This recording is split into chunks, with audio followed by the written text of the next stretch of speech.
Il progetto transfrontaliero Digimobi Torre Natisone punta a rilanciare il turismo e l'attrattività delle valli del Natisone e dell'Alta Val del Torre. L'iniziativa mira a digitalizzare i percorsi ciclopedonali e la sentieristica e a creare una rete 5G per risolvere i problemi di copertura internet e telefonica della zona. Il vero punto nodale di questo progetto è che questi territori hanno bisogno di essere più attrattivi.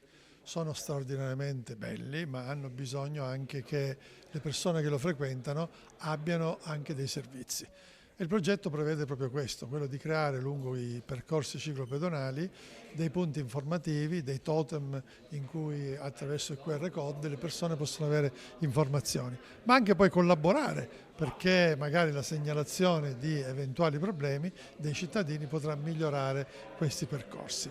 Questo diciamo è un primo passo perché successivamente, siccome vogliamo assolutamente portare la connessione in questi luoghi, lo faremo attraverso proprio installando il 5G lungo questi percorsi. Finanziato dalla Regione Friuli Venezia Giulia con 200.000 euro stanziati nell'assestamento di bilancio di luglio 2024 tramite il bando Smart Communities, il progetto vede il comune di Stregna come capofila e coinvolge in totale 16 amministrazioni locali. Inizialmente è stata un'iniziativa, devo dire onestamente, del Consiglio regionale, che si è in qualche modo inserita su quello che è la progettazione che i miei servizi stanno facendo su questi luoghi, ne abbiamo parlato anche in tante occasioni.